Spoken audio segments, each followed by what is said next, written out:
Welcome to the Dork Forest. Jackie and her pals will never bore us. Shameless confessions about our obsession will make us laugh and smile. So let's explore the Dork Forest and dork out for a while. Hi, I'm Jackie Cation. You are about to listen to the Dork Forest. Let's give you the info about it. First of all, you know the websites. dorkforest.com, thedorkforest.com. If you like a determiner, jackiecation.com has everything. All of my podcasts, including videos of my stand-up schedule, merchandise you can purchase if you would like, and a lot more info than you possibly even need. Let's do the credits. Mike Rickberg sang and produced and composed that song at the beginning of the show. He sang with his wife, Sarah. It's very beautiful. At the end of the program, he sings his version of the Mexican hat dance. That's Mike Rickberg. Vilmos fixes JackieCation.com. He is the web designer over there. And Patrick Brady fixes the audio. And in this case, there's a video intro. Very exciting. Anyway, those are the websites. If you want to support the show, you're doing it already by listening to it or watching it. And another way is to tell your friends and family, go on iTunes, do a review. Another way is to just give me money. Yeah. You could go use the donate button. You can make it even monthly if you're okay with making things monthly. You do a PayPal monthly. There's a monthly choice on PayPal. The PayPal is a button on the Jackie Cation or the Dork Forest website, and it goes directly to me. Thank you very much. I will use it wisely or foolishly. Your call as well. Now, my email address, jackie@jackiecation.com, is where you can contact me if you have any questions or concerns and about the Dork Forest. And I do have a Venmo account. It's Jackie-Cation, oddly enough. Another way to support the show is on dorkforest.com and jackiecation.com. There's an Amazon link. And the Amazon link just takes you to Amazon. You order like normal, and it supports the show because you came from JackieCation or dorkforest.com. Very exciting. Other than that, there is a Bandcamp. You can, if you have listened to all the episodes that are free and you need more content, there are several live episodes that are at thedorkforest.bandcamp.com. And those cost me a couple of bucks, so I charge a couple of bucks. There's also a storytelling album there that you can listen to some stories that I did live. And there are 17 free episodes before the Dork Forest was pre-recorded. So the audio isn't very good, but the guests were super funny and fun and dorky. So if you want to do that, go to thedorkforest.bandcamp.com. Other than that, let's see if there are other things that I should be talking about. Possibly the merch. Yeah, if you want to buy merch. The only other thing I want to talk about is the merch. You can get Dork Forest t-shirts, and you can get stand-up comedy t-shirts. You can get my albums or my DVD over at jackiecation.com/merch. There's pins, there's a challenge coin, there's a bunch of new things happening over there. Anyway, a lot of information. I don't think I've missed anything, but who cares? Let's get into the show. Hey, it's Jackie Cation. Hi, Robert Jenkins. Welcome to the Dork Forest. Hey, how are you? Thanks for having me. This is great.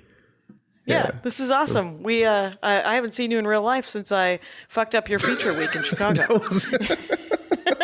That was them. That wasn't you. That was them. That was such a debacle. Man. He should have just said yes, yeah, Bert. Bert should have just said, and then he replaced.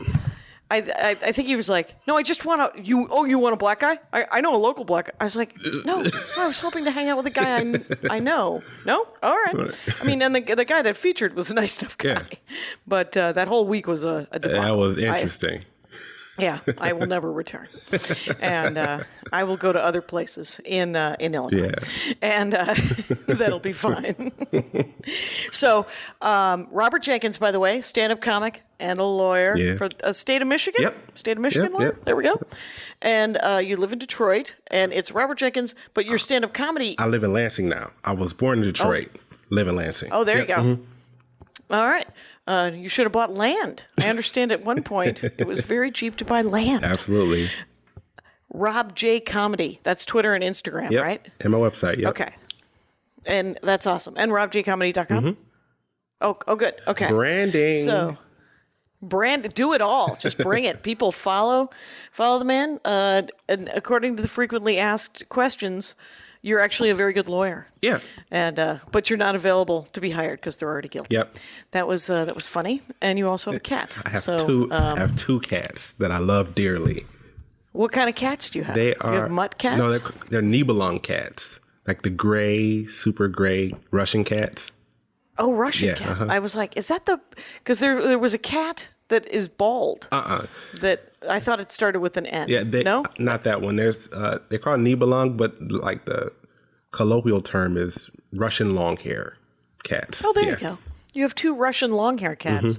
Do you vacuum a great deal? Oh yeah, we have we call them a Sharky Boy. It's like one of the new like robot things that you. Oh, like a Roomba? Yeah. Okay. Every day. Every day. Just send it out on its appointed rounds. Yeah. Are they pretty cuddly? Oh I don't know a lot about cats. They're the cuddliest cats I've ever been around. Like they are all about it. Yeah. They love our dog awesome. too. The three of them, they're just thick as thieves. They just hang out and they plot. What? They plot on us. They just sit and they just plot. Awesome. It's great. Hi. Because you never know if a dog and a cat. Like my mother-in-law has a dog and a cat, and the cat is a little bossy. Doesn't want to hang out with the dog. Really? Okay. Yeah, but she enjoys both of those animals separately, and they enjoy her separately, I guess, as well. On their own time. Yes, everybody gets a little grandma time, and we leave it at that. Yeah. Okay, can I say that the first time I met Robert Jenkins, Rangers of the Dork Forest, you should know this, is that we just need to work at a regular gig one time because it was Jokers. Remember, it was the Jokers, Yeah, the Downtown Crackers was for a heartbeat, a comedy club called Jokers, and it was in that brick building in downtown Indianapolis that had also like a karaoke level and a dance level. Yeah. And it was owned by the same guy. They kicked Crackers out, and they're like, we can do stand-up. And then every night of that weekend, it was when I was working on my new album, the last album, there were genuinely 4 people at each show, except for I think Saturday first show had like 10. And then they had that clown. Remember the clown showed up that one show? Oh, that was so weird. In outfit. Fucked me up. That was one of the worst sets I've ever had. It was terrible. How could you tell? He was part of 6 people who were there. And he sat in front. And you know what fucked me up? He was a perfect gentleman the whole time. That's what got me. Because I was expecting he's a clown. I'm expecting him to do clown shit. You know, I'm expecting like a squirt bottle, maybe a long gun that says bang. I was expecting shenanigans. And he was like, no, dude, I'm just here. I clocked out, but I kept my uniform on. I just came to enjoy comedy. And it fucked me up. It was the worst. It was the worst. Oh, my God. But why wouldn't you expect? I mean, lose the clown outfit. Dude, why would he's brought a clown outfit to a comedy club? Yeah. We expect at least him to be obnoxious about it. This is such. It was he got me. He got me. If his goal was to throw me off, he did. He totally did. He got me.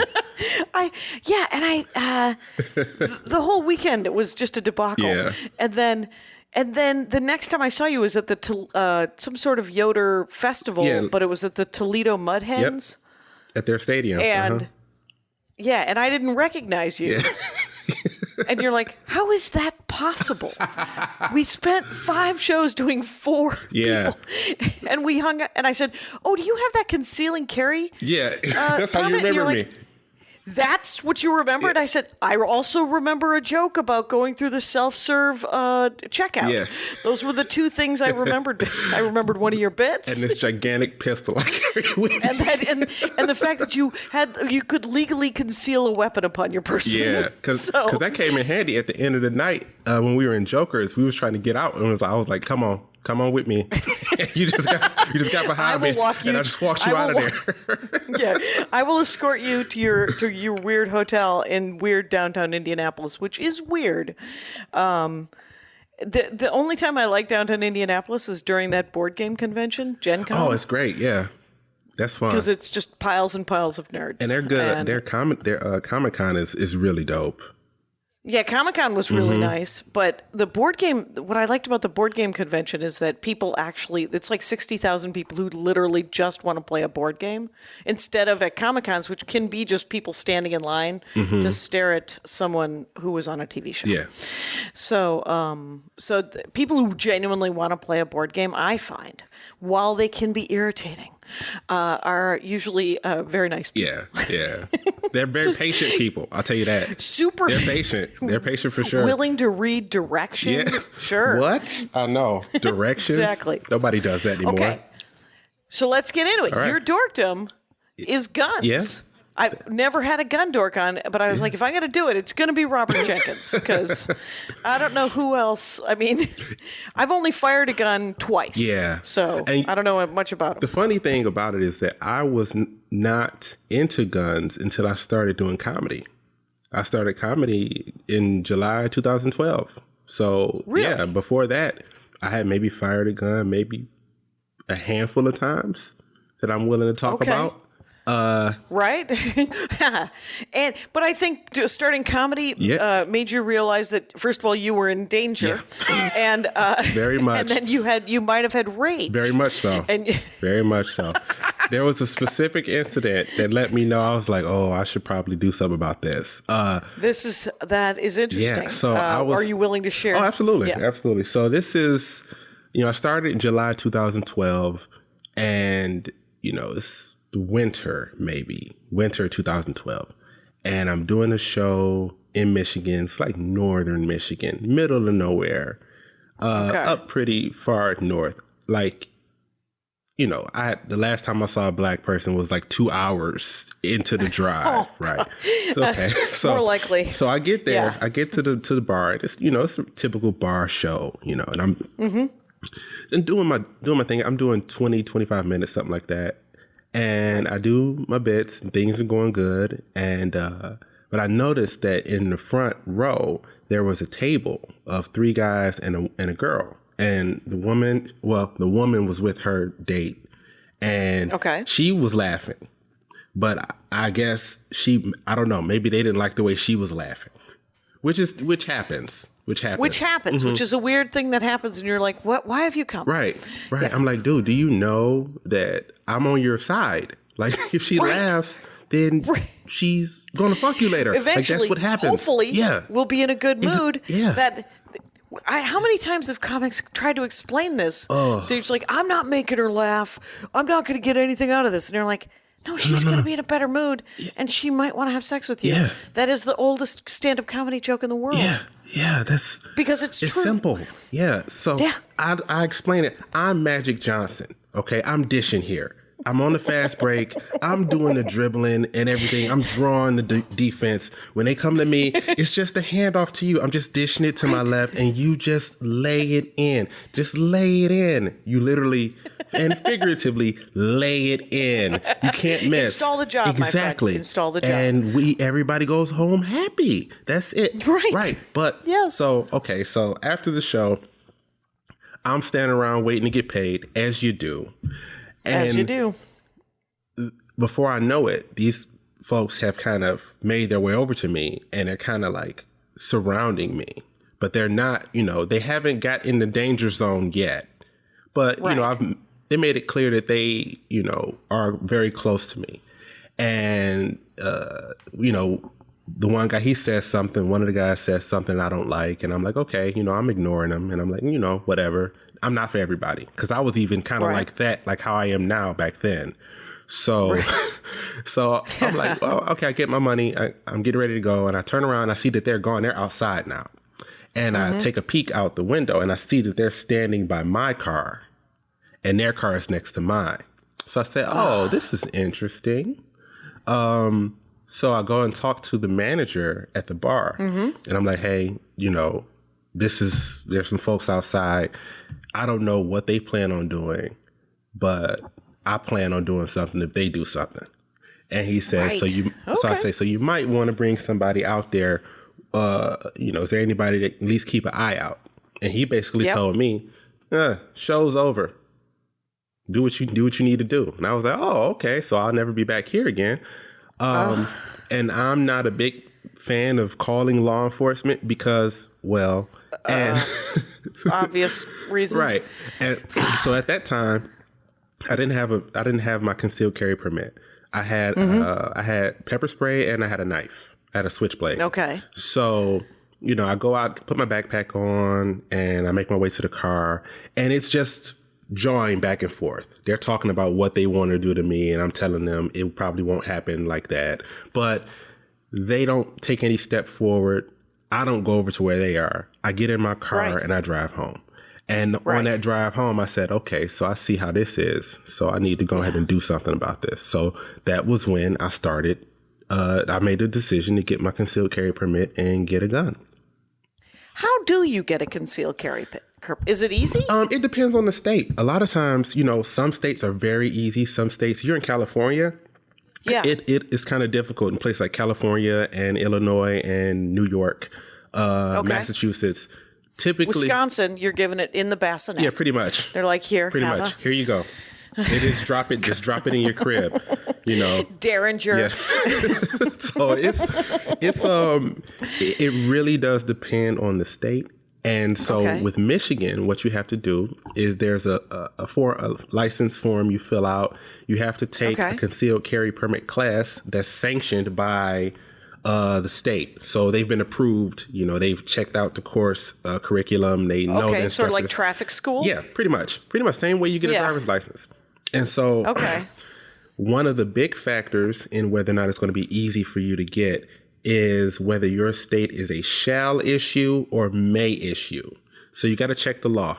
And this is where it comes in the... Spell these words. Shall? Like shall, S-H-A-L-L, shall issue or may issue. I see. Consent and all this. Exactly. So if you meet these criteria, we shall issue a license. Okay. If you meet these criteria, we may issue a license. So the wording is kind of tricky depending on what those words say. Like, for example, like a may issue state is like New York or Illinois. So you can do everything right and you can send everything in. And depending on the investigation or how things turn out, you may get denied. Now, Michigan is a shall issue state. And most states across the country are shall issue. And they give you reciprocity too. So like my license, if I'm in Arizona or if I'm in Wisconsin or pretty much like 40 other states, my license is good there. In Illinois, it's not. It's not because it's a may. Yeah, and they're very restrictive. So Illinois, California, New York, Massachusetts, I believe Hawaii, a couple of other places like that. They're very restrictive. So when I'm trapped... How does that... quick question. Yeah. How does that affect... could you still bring your weapon with you? So what I do is like if I got a show in Chicago or something like that, before I enter Illinois, I pull off to the side of the road. I unload my pistol. I put it in a locked compartment and I separate the ammunition from the actual firearm. So I have the ammunition in my glove compartment and then I have the firearm itself. I'll put the trigger lock on it. I'll put it in a locked compartment and I'll put it in my trunk underneath the storage. There's like a storage area right there. Okay. So those things are completely separate. And I obviously absolutely cannot handle that firearm in Illinois. I can't do it. I can't put my hands on it. I can't use it. Okay. Yeah, so it's like not even concealed? Right. Well, I don't know if Illinois has open carry, but I don't do that. I don't open carry I never do that. Well, that open carry feels very much like, hey, look at me. Exactly. I'm looking for trouble. Right. And my thing is, these guns are for the protection of myself and those closest to me. I am not, I never want to make somebody feel uneasy or I never want people to feel scared or intimidated When you told me you had the concealed carry, I was made uneasy. And then I was... Well, I'm sorry. I apologize. No, that's okay. And then I was like, well, at least I don't have to stare at it. And the thing is I am fascinated by guns. Like, I'm the kind of person who should not have a gun. One time I had pepper spray and I used it. I am a fucking Chekhov play. I shouldn't have a weapon. This is not good. So, you know what? You think that now, but honestly, when you go through training and if you take the right course and they really explain to you the ramifications of it, you will be way more prudent than you think you will be when it comes to using firearms. So just buying pepper spray at the place that I worked at and just having it in the car, that's probably no training. Oh, no. I'm just going, it's $8.99. Yeah. That's not enough. A receipt is not training. No, that doesn't translate the gravitas of the situation. Like it's is lost. Yeah, but it's because it's really if you take it serious and you take the training course, it's really serious. Like they really drill into you that when you pull the trigger on a firearm, once that bullet is out, you're responsible for any and everything that it hits. So that's on you. So you really need to make sure that this is what you want to do before you decide to shoot a firearm at somebody. And, so I have shot twice. Okay. I went to a gun range here in Van Nuys for my birthday. Andy said, because I said that I wanted to go horseback riding. I kind of wanted a cowboy birthday. Okay, there you go. So we went horseback riding. We grilled, and then he grew up with guns, and he has no interest in them. But he was like, "There is a gun range 2.5 miles from here if you want to go." And I was like, and so we went, and my favorite part of this was they had headphones for the gun range, and I said to the guy, "Oh, do you spray them like at the bowling alley?" And the guy's like, "No, just use them or don't use them. They're filthy." Yeah. And then it was us, and so we got a pistol that which was very hard to load, by the way, in the cartridge. Yeah. The magazines are very stiff. If they're new, they're very stiff, which is something I definitely want to go over today. We talk about that stuff because I want to really everything to kind of be more functional. Like this may sound contradictory, but I'm not a gun nut. Like I'm not like hyper fascinated. I have a very working, very practical knowledge with firearms. Because, like, for example, when I go to the range, with the exception of maybe once or twice, every gun that I shoot at the range is one that I own. Because I'm only concerned with using those. You know what I mean? And sort of getting the feel of how they work. Yes. So what is the training is, how long was the training? It was 8 hours. So it's a full day, and you go through the legal ramifications of it. They show you exactly how a gun works. You go over how to fire a gun safely. You go over home defense. You go over concealed carry tips and stuff like that. But the most important thing you deal with is safety. Like safety is number one. That's the most important thing when you have a firearm. And one of the things that they drill into you is the 4 basic rules of gun safety, right? So the first thing is whenever you see a gun, you are to treat every gun that you see as if it's loaded. Automatically, I read that in the Western novels. Right, automatically assume that it's loaded. That's the first thing, right? The second thing is when you have a gun, if you're holding a gun in your hand, always keep the gun pointed in a safe direction. Okay. Because things happen, you never know. It could go off. You may not be something. If worst comes to worst, and this gun is discharged, you want it to be in a safe direction, which means never point a gun at anybody you don't want to shoot. Okay. Right. I don't give a damn what the consequences are or circumstances or what have you. Always keep the gun pointed in a safe direction. The third thing is never put your finger on the trigger until you're ready to shoot. Now, that may sound simple, but people are lackadaisical. So a lot of times people will pick a gun up, like this gun right here. Okay. People will pick a gun up and they'll grab it like this. It's on the table. Right. They'll pick it up and grab it like that. You absolutely do. You never do that.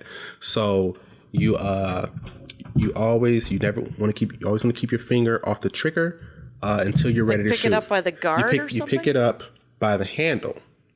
Okay. So pick it up by the handle. And what you do is, you see how I have this finger right here? you rest your finger along the side of the gun. Okay. So you never, not in here, you have it along the side. So that way it's close to the trigger if it needs to be fired, but it's not on the trigger. And that way when you make your decision when you start firing, it's very easy to go from here to here. So that's the thing. And then the fourth thing is you have to be certain of your line of fire, what's in the way, and what is behind your target.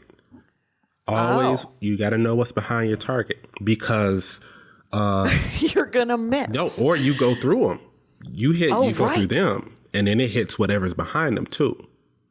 Oh wow! Which is something that you have to definitely take into account, especially because they're very powerful. Yes, yes. Okay. And which we're going to talk a little bit later about ammunition and types of ammunition. There are some types of ammunition, for example, a full metal jacket. That's something that overpenetrates, and I'll show you what that is right here. Okay. Full metal jacket is I don't know if you can see this, but the end, you see how it's pointy on the end? Yeah. And it's solid. Can you see that there's like no like hole? There's no holes or anything? So this is a full metal jacket. So if I were to hit something with this bullet and go straight through them and it keep going because it's coming from... It's a heavy... Yeah, it's coming from a very powerful weapon. Now, on the other side, this is a hollow point. Personal defense ammo. You see that plastic tip in there? Yeah. Okay. So what happens with these, and some of them are actually hollow points where they don't have any plastic in there. It's just a hole in there. Weird. Yeah. Now, the reason that the way hollow points work is that hole that you'll see that's in here, when it penetrates, the air creates pressure. And the pressure causes the projectile to split. So when to turn it into like shrapnel inside whatever you've hit? Yes. So it's gross. But it stops in that person. Right. And it does all types of damage. You just picture a huddle in football. When they say break, that's what happens. Yeah. It goes in there, so they break, and it just everywhere. So another name for these types of bullets is personal defense ammo. Okay. Because when you're out concealed carry, you don't want to have full metal jackets. You want to have personal defense ammo because you only want to damage the thing that you're aiming at. Oh, and and those will stop in the thing that you're aiming at, which is sadly often a human. Yep. But so the full metal jackets. What about this? Shell casings. We've heard so much discussed. So let's talk about that. Let's talk about that. Yeah. So there are 4 parts to a bullet. If you can see this, you see this little circle right here? That's called a primer. That's one part. Okay. The outside is the actual casing. So the metal part on the outside, that's the casing. Then the tip is this is the bullet, the actual projectile. This is the thing that comes out, right? And inside here, a place you can't see in here, is the powder. The gunpowder. So, got it. So here's what happens. A gun, you have a bullet in the chamber of a gun, and there's this thing called a firing pin. You pull the trigger, comes forward, firing pin, hits the primer, right? Okay. Hits the primer with the pin hits the bullet really hard, but the primer. Right in the center. Hits right in the center. Okay. So where the circle. Yep. So it hits hard. Hits it hard enough to ignite the powder, right? So that's firearm. That's what happens when you see the big bang. That's the pin hitting the primer. So it creates kind of a spark. Yes. That lights up the powder, which is inside the thing. Yep. Okay. And the powder, it lights the powder up, and it creates so much force, so much pressure, that it shoots the projectile off.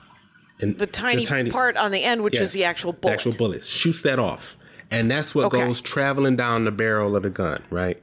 Now, the barrel, inside the barrel, there's twists that have been kind of etched into it in like a spiral. Or like a threading? Yes, it's threaded. And so those twists are what allows the bullet to spin and make sure it goes straight. Oh, because the centrifugal force. Yes. It's like go straight, and now you're out in the world, but you have a head start. Yeah. Essentially, on going straight. Right. It's so much pressure, so much force is involved. That's why it moves so fast, so straight, so quickly. Right. Okay. So that's your typical what happens when you pull the trigger on a firearm.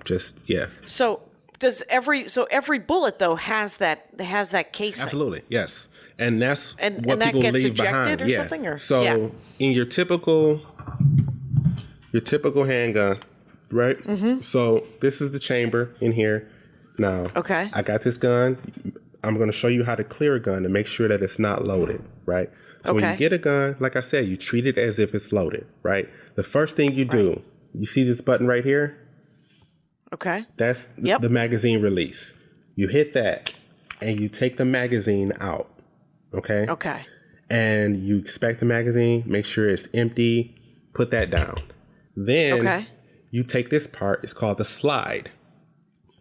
You engage your safety, you pull the slide back, and you look in and make sure that it's empty. There's nothing in it. So now, that should mean that there's no bullets anywhere inside of that gun. Exactly. Okay. Now, I'll show you why it's important to make sure that you remove the magazine first. Now, this gun right here is loaded. There's nothing in the chamber, but it's loaded, right? So let's say I wanted to clear this gun, right? So I rack it first. Then I take the magazine out. Okay. Because I racked it first, there's now a bullet in the chamber. Wow. So that's how you make a mistake. See, that's why you always want to take the magazine out first. Because that way, if you've racked it, you know that if there was a bullet in here, it would be coming out and there wouldn't be another bullet to replace it. Okay. So if you, if it had been racked before you had put it down, and then you didn't rack it again, but you ejected the magazine. There would still be one in here. Yep. There would still be one in there. So, but when you store a gun, you don't store it racked, do you? Well, it depends. In my house, absolutely not. Okay. But when I'm carrying on the street, yes. Because in those situations, you may not have enough time to do that. To do anything. And there are other things, there are other precautions in place to stop an accidental discharge. And those are called safeties. Okay. Most handguns have safeties. So you take this gun right here. This is the Springfield XDS. It's a 9mm gun. Okay. Okay. So on the front, on the handle here, you see that? I hear it. Okay. And I see what you're doing. This is called the grip safety. Okay. So with this gun, I have to have my hand around it to activate it. Okay. So it wouldn't fire if I didn't have my hand on it. Because this safety right here, it essentially engages the weapon. Lets you know that it's ready to go. So... And is that the only safety? No. This gun has 3 safeties. Good. Yeah. And which is why I like Springfield Armory, because they as far as safe as guns can be, they tend to make them pretty safe. They have lots of safeties and extra features. And backups. So you have the grip safety right here, right? Okay. Then you have you see this? This is the trigger. Yeah. But there's a little divot in front of it. Can you see that? Hold on. Let me hold on for 1 second. I get it. Right here, you see there's a little small piece. Okay. That's a trigger safety. What that does is it makes some guns have very hair triggers, very easy triggers, the slightest touch and they go off.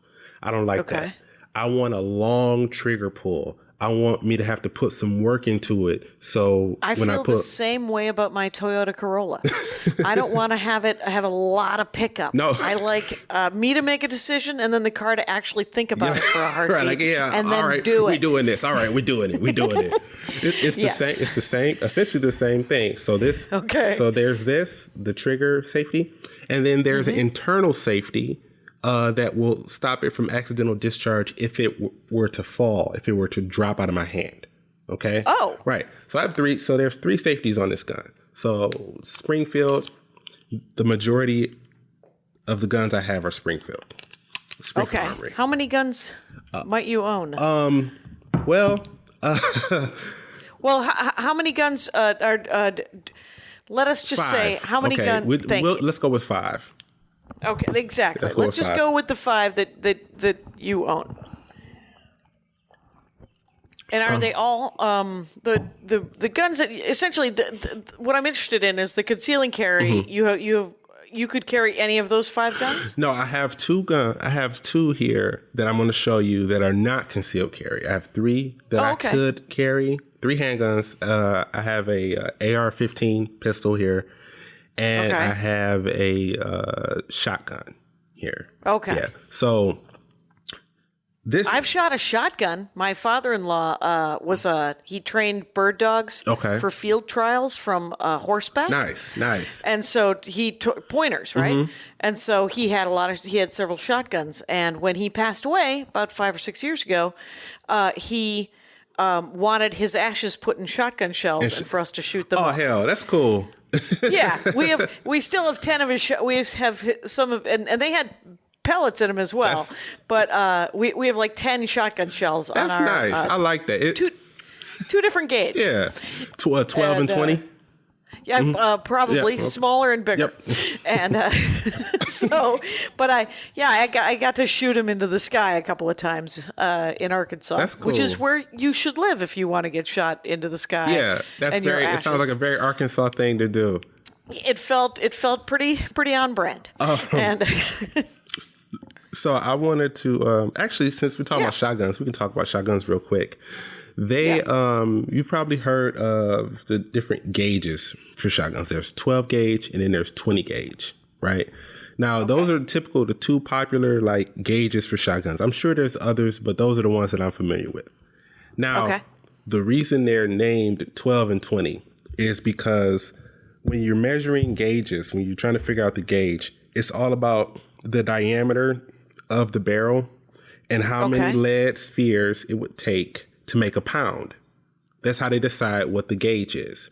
So if it takes 12, then it's a 12 gauge. If it takes 20, it's a 20 gauge. So using that same type of reasoning, the 12 gauge is bigger than the 20 gauge because it takes fewer of them to make a pound. So fewer of the pellets. Yeah. And it's essentially how many of the pellets that go in a cartridge. Well, spheres, spheres. Like if you look at the barrel of the gun, how many of those spheres would it take to make a pound? Okay. So, and do you load a pound into a shotgun? No, that's just the old school way of them coming up with a thing. Right. That's just how they decided to name them. It's fair enough. Like as far as like practical use, it doesn't really mean much to us. We just not really. That's just how. That's just what they're called. That's just how they named them. And I do love a definition. I love getting the sort of the backstory on it. So thank you. So when you talk about guns like handguns, you have the caliber. You know, you always hear people talk about caliber, like 9mm, 45, all that. Right. So caliber, what that means is you're talking about the diameter of the barrel of the gun. Okay. Oh. So like you hear 45. Somebody say they have 45. That's roughly 0.45 inches. Oh, so literally, that's why they're so huge. Yeah. So a 45 is bigger than a 9mm, Absolutely. obviously. Technically, a 45 is an 11mm. That's what it converts out to metric-wise. Oh, okay. So you got 9mm, you have a 10mm, you have 11mm. As far as caliber goes, you have 45, then you got 40. There was Kinsey Milhone in the Kinsey Milhone mysteries, I believe, carried a 32, which is a very unique. These days, that's a very unique caliber weapon. Right? Can they? It'd be so funny. Would it be weird if you'd go to a gun store and you're like, I need 32, and like, oh well, we actually don't carry that gauge. Yeah, they probably would. They probably would have it. Because these people get off into it. Like if you go to a gun store and you look for ammo, the shelf, I mean, it's all types of shit you can find. A little bit of everything. It's the Michaels of guns. Pretty much. Just that's their version of crafting. They sit up and, some people, they get way, way into it. Like, right, people are, me, myself, as far as handguns, 9mm. That's all I carry. I don't need anything bigger than that. When you combine the power of a 9mm with today's personal defense ammo, that's enough. That's enough to stop anybody, especially most confrontations you have will be at point blank range. You won't need probably any more than 4 or 5 rounds before it's over. And it happens quick. So people walk around with the big honking 45, or some people have Desert Eagle, these fucking massive, ridiculous guns. 9mm are my thing. That's what I tend to carry. Right, because I genuinely believe this. I mean, that we've talked a little bit about this, and this has been a fascinating conversation because, it's so clearly you're just like, I just want to be able to protect myself if someone is threatening me, and I don't know. All I know is that those situations in stand-up comedy when you feel threatened, as a woman, I can say, you have to walk me to my car. As a giant man, if you say, I need you to walk me to my car, you're going to be mocked. And you're like, and yet I need you to fucking walk me to my car. Yeah. Because you don't want me to hurt them, and I don't want to hurt them. I just want to go to my car. Yeah. And I have different considerations too, because I can't think of many instances where I would call the police. Because, if the police show up, that just probably likens the chance of me getting shot. So whatever problems I have to handle them on my own. So, I'm not above a fist fight. That's fine. But a lot of people, it's very rare that I'm going to get a good one-on-one thing. It'll be more than one of them. So, and you don't want to bring a fist fight if they are armed. Right. You don't want to bring your to be under equipped when there are more than one person ready to attack you. Because you also have to assume, like, I'm not saying I'm the toughest person in the world, because I'm not. But most people, if they saw me, they would probably just leave me the fuck alone. So what are you, 6'4"? Yeah, 6'5", yeah, in there, like 250. Right. So it's like you're a very large man. and which is cool. Like I'm not someone who ever tries to throw my weight around or be like that. That's just not how. If I'm mad, then it's different. But like I never go out of my way to like lord over people and make people feel uncomfortable. That's not my thing. But when you behave like that, some people take that for weakness, and then they may try you. Which is you just essentially being aware of your own strength. Yeah. I mean, I'm sure as a young man, as a teenager, you had to be like, oh, my hands are actually the size of hams. Yeah. I am going to break that if I grab it too hard. Yeah. So, I mean, it's the thing that we all have to learn. Yeah. I had to learn it with my fucking mouth because I can hurt. Yeah. Yeah. Sharp. There's no reason for me to say the first thing. Yeah. Because it's not okay. Yeah. Cool. Well, so what gauge shotgun do you have? Do you hunt or any of that? Actually, I got my hunting license this year. So yeah, I will be doing some hunting this year. Birds? Deer. Deer? Yes. Okay. Yep, I got my... You got a 30-06? No. Can you tell that I read a lot of Westerns? That's old school. The 30-06. So old. But I was just at the gun store, and they have tons of 30-06 ammo. People are still out here, and that's a fine weapon right there. You can do some damage with that. I have right here, I have a 12 gauge shotgun. And this is the Mossberg 590 Shockwave.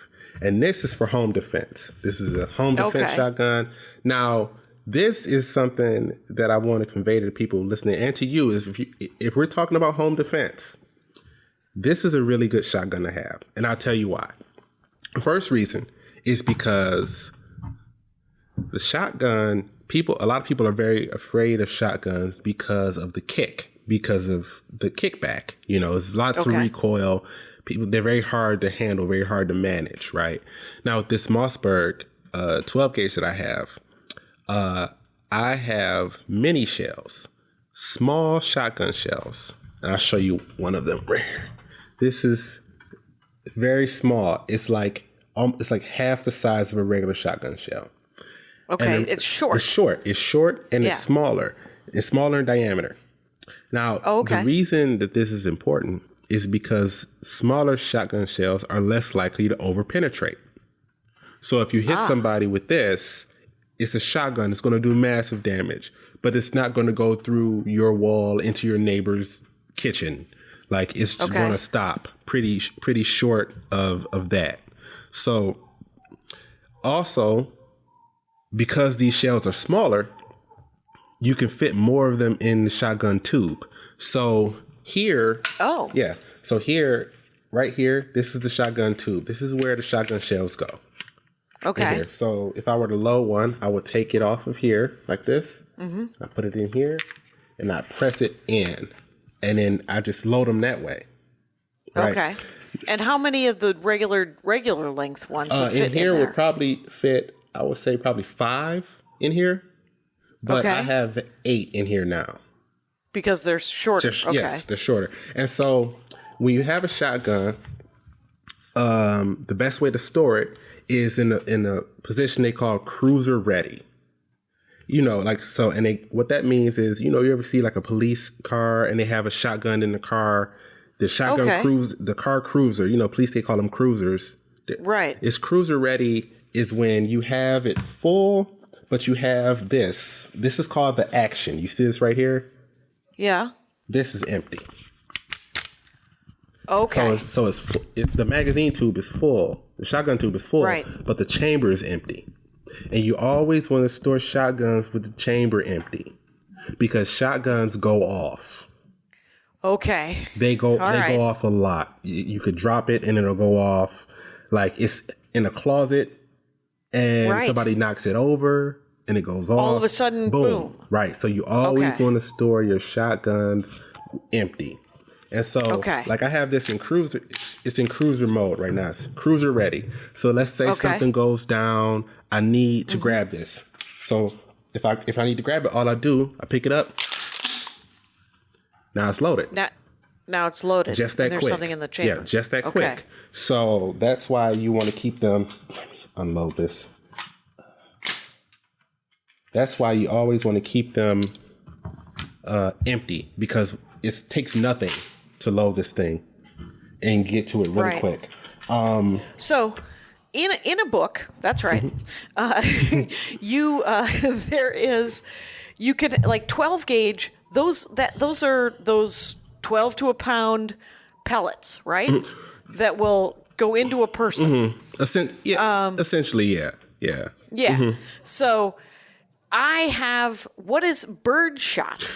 Birdshot is there are different types of shotgun shells. This is slug. This is a slug, so it's just like a metal thing. There isn't multiple pellets. Okay. Buckshot is heavier. It's for buck. It's for deer. That's what you use to kill deer. Birdshot is for bird hunting.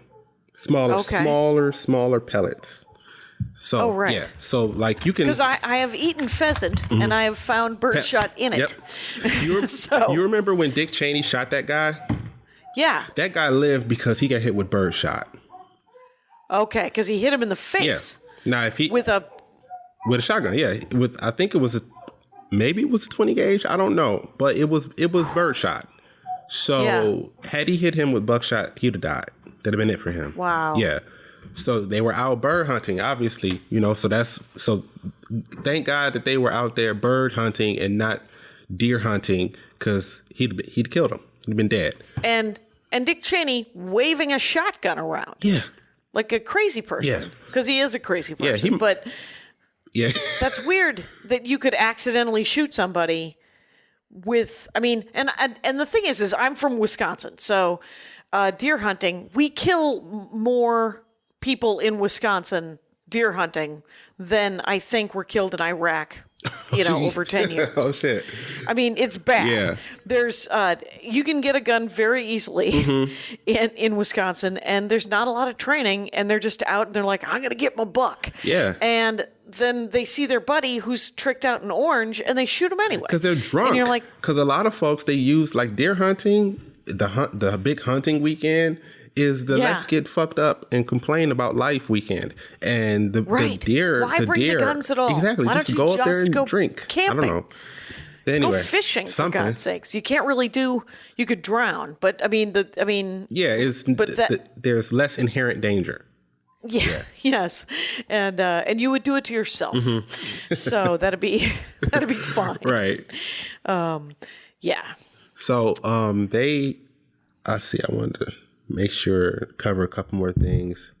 Yeah, cover a couple more things. We got about 15 minutes left. Let's get this. So a couple of things I want to clear up real quick. So you hear people talk about things like assault rifles. That's the thing that you hear a lot. Assault rifle, right? Right. So there are two main types of rifles that people are talking about when they talk about that. There's the AK-47 and the AR-15.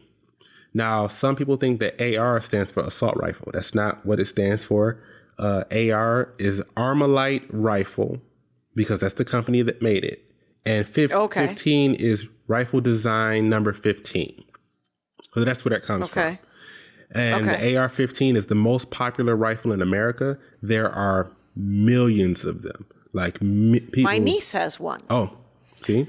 She's in the National Guard, and she said it was the cheapest rifle that she could get. You can get them. It's scary how many there are out there. And we don't even know how many there are. Why? Because there's this thing called a ghost gun. Now, when you buy an AR-15, it's made up of two parts, typically, the upper receiver, lower receiver, the two halves of it, right? Now, the lower receiver is what they consider to be the firearm. So that part is where the serial number is. That's the part that has to get registered. That's the part that has to be sold to a federal firearm licensed dealer. Okay. So that's where the gusto is. That's the serial number and all that stuff. Now, what you can do is, if you know how to, let's back up for a second. You can make any weapon that you want by yourself. As far as, as a rifle or a gun, if you can make it yourself, you can make it and you don't have to essentially register it. If you made it all yourself, you would have to register it. So what people are doing is they're buying these lower receivers that are 80% finished. So when you buy it, it's not completely finished. Since it's not completely finished, it doesn't have a serial number on it. So you buy it 80% finished. And then you have the kit or like the operation in your home to finish it the rest yourself. So you buy it and then you just do the drilling and the few little things you need to do to it because it's already 80% done. You do the few things you need to do to it to finish it all the way. And then you can buy a kit with all of everything else in it. And you can finish the gun. You can make the gun yourself. And it's not. And it's unregistered. It's unregistered. That's why they call it untraceable. Yes. Because it's the lower half of the gun, you said, the part that has the. Yep. And that's where the trigger is? That's what houses the trigger and all that other stuff. Yeah. It's that's why they call it a ghost gun, because it's off the record. It's untraceable. Right. So if this part if the bottom part has the stock and the trigger and sort of that housing unit, what does the top have? Just the barrel? The barrel, I mean, there's this thing called the bolt carrier group, which is where, you know what? Actually, I got it right here. I'll show you this. So this is an AR-15 platform. Right. But this is not a rifle. This is a pistol because the barrel is short. This is, the barrel is, I think, 9.6 inches. Okay. Where your typical AR-15 is going to be 15 inches. The barrel is going to be 15 inches, something like that. Which is rifle length. Exactly. I guess. Yes. Okay. So up here, this is the upper receiver part right here. The lower receiver is just basically this half. Okay. Okay. Essentially the stock and the trigger. Essentially, yeah. Thing? Mm-hmm. And so, yeah, like the magazine house, like right here. Okay. And and that's the lower receiver part, and that's the part that's registered. Yes. This is the part that they consider to be the firearm. Okay, so the other two ends of it. Mm-hmm. This is You the can upper just buy receiver. those- Yes, you can just buy this stuff separately. And you can buy them. And then somehow create a trigger guard and a magazine holder by yourself with a kit. Yeah, essentially, and you're not even really creating these parts so much as you're just like milling out the parts, the holes where the stuff goes. So you don't have to like make a thing. You just have to finish drilling a thing. Oh. Yeah. Weird. Yeah. So it's just, you get this thing, it's 80% done. You set up your press, your machine, you drill out these holes, you make these holes where the different parts go, and it's essentially done in the span of maybe an hour and a half. If you have a basic workshop in your garage with sort of like a bandsaw and a couple of drilling and the bits and whatever, you're in business. You could have a weird ass giant gun. Keep churning them out. Now, an Armalite rifle, an AR-15, is not an automatic. No. So there's everybody's like assault weapons, automatic rifles. Right. So there's always some semantic things where you're like, you're not talking about the right thing. Yeah. You're like, here's what I would love. Someone doesn't walk into a fucking place and blow 15 people away. Right. So let's talk about that. It's a semi-automatic rifle. Okay. Semi-automatic means that you have to pull the trigger for a bullet to come out. You have to keep pulling the trigger for bullets to come out. Okay. Automatic would be if I pulled the trigger and kept it down and it just kept shooting. Boom, boom, boom, boom, boom, boom, boom, boom, boom. That's automatic. Semi-automatic is when I just do this. Like I pull the trigger, it shoots the gun, it ejects the casing, and then it loads another bullet. And then I pull, boom, eject. That's semi-automatic. That's what that means. Can it be both? Yeah, you can. Can a gun be? You can. There are guns that have bursts, like 3-round bursts, where you hit and it goes boom, boom, boom 3 times. For the longest time, people, there are still ways to kind of convert your semi-automatic weapon to an automatic weapon, where there's a thing called a binary trigger. And what that is typically when you pull the trigger, the bullet comes out, boom, you fire off a round, then you let the trigger go, it resets, and then you pull it again. But with a binary trigger, you pull the trigger, it comes out. When you let the trigger go on the way out, another bullet fires out. Then so you get double the rate of fire. So it's like boom, boom, boom, boom, instead of just boom, boom, boom. You see, in and out. It's coming out in and out, and so that's one way that people turn, essentially turn their guns into somewhat more automatic. Then more automatic-y. That's more automatic. Then there's these things called bump stocks. You may have heard about that. I've heard the words. I don't know what it means entirely. It's illegal now. They banned them, which is okay. My hat's off to them. Great. It's a great idea. Now, what a bump stock was you see, I'll pick this up again so I can show you. This right here, this is a stock, right? Okay. And so if I had it, what I would do is if I had it on my arm like this and I would fire, right? If I had a bump stock, what would happen is when I fired, the gun goes back, the bump stock bumps it forward, and then it comes back again, and that motion allows for it just to keep firing. So if I were to just hold my finger down, it would just go boom, boom, boom, boom. It would just reload itself. It's essentially bumping off my shoulder, and then it's keeps firing if I wanted to do that. Right.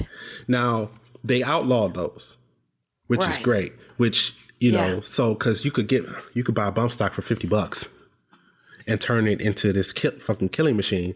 There are ways around it that you can essentially if I wanted to, I could still turn this into a fully automatic weapon just how it is. What I would do is I would take my hand, right? Now, normally you have your hand here to steady the rifle. You have your hand on the barrel up here, and this is called a handguard right here. You have your hand up here, and I'm using it to aim, right? And I would use my finger to do this. What I do if I wanted to make this fully automatic is I would take my hand and I would use my hand to pull the gun forward. I would pull the gun forward with my hand like this. Okay. So see, by doing that, I'm pulling it into my trigger. I keep my finger still, and I would pull my hand forward and keep my finger in the same place. See, then that way it would fire, like boom. Then it would come back, and then I would keep pulling it forward. So I'm just... And it would essentially just reload by doing sort of it's more of a workout than a bump stock. Yeah, but it gives you the same thing. Yeah. And it's like... And anyway, these people, man, folks are going to figure out a way to do this type of shit. It seems like no matter what you do, they're always figuring out something. And right, which is one of the reasons they say that it's unenforced, that gun control is unenforceable. But I always say, give it a shot. Yeah. What the heck? I mean, if they made the shit illegal tomorrow, I'll turn all my shit in. You know what I mean? The law is the law. Yeah. I'm not going to keep it just for the sake of keeping it. But if they got them, I want them. Right. So, wow. We're right here at around 59 minutes. Yeah. That would have been a great last line. Shit, hey. Because we had the shit, it went down over here. They stormed our Capitol with all the crazy white guys. Stormed our Capitol with all them guns and stuff. So just open, and they were all open carry crazies. They're walking just around. Kookasaurus Rexes, exactly, man. Just intimidating people. And before that was the last straw for me. That's when I went out and got that AR-15 because I said, okay, so they got them, I want them. And all right, I went and I have this thing right here. This is a drum. This is a magazine. It holds 100 rounds. Oh my God! And so yes. It goes on the AR-15. Oh, does it? Yeah. So okay. Let's see. I'll show you. It's somehow fitting that you're sitting in your basement. Yeah. What just happened, Robert? Oh, jeez. God dang it. That is hilariously horrifying. Yeah, I know. Yes. This is disgusting, isn't it? Yeah. But they walk around with these all the time. So I say, oh, okay. So that's, I guess I'll join the club. Right. Picture this carrying it, young man. Yeah. Does that make you any happier than me watching you walk around with it? Yeah, I know. It does not. It's so funny how people's attitudes change depending on who's holding the weaponry. Yes. Weird. By the way, I am almost done talking. This has been fascinating. And Robert Jenkins, you guys, stand-up comic, also lawyer for the state of Michigan. But it's at Rob J Comedy on Twitter and Instagram. And when we are doing stand-up comedy again, and then we will one day we will work at a regular club and it'll all work out. Yeah, I hope. I mean, I don't know. Do you have anything on as far as coming back to Michigan? Books? I'm supposed to come to Dr. Grin's in August. Oh shit! Okay, nice. That should be. But I can't. I think that's. I can't imagine. Oh, they might because we're opening up like in July. Like pretty much they're trying to go back to normal in July. So, I know. That sounds terrifying to me. That's hopefully we've been past our second wave by then. You don't just walk right into it. I don't want to walk right into it. It's I literally went to a hot dog stand yesterday, and the woman working the window was not wearing a mask. Oh no. Yeah. Oh no. We all got to wear masks, folks. Yeah. At least for the next year or so. Yeah. Let's just face it. Yeah. It's not. You will help stop the spread. So, well, yeah, I guess some people ain't taking it serious. Yeah, well, that is another great line to end on. Some people aren't taking it serious. Robert, this has been amazing. Yeah. Thank you so much for doing the show. Thank you. This was great. I'm so happy to see you. It's been so long. I'm happy. I sound like a giddy person. I just love hanging with you. So this is cool. Me too, man. Yeah. This is super fun to actually just have a social moment when you're having just a conversation about something too. So, Rangers, you know the rules out there. Take care of each other. My hat, my hat, my hat. They're dancing around my hat, my hat, my hat, my hat. Well, what do you think of that? If it looks like a Mexican hat dance and it sounds like a Mexican hat dance, it's most likely a Mexican hat dance. So take off your hat and let's dance. Yay! Oh my God. Why don't we just call that as the end of the show?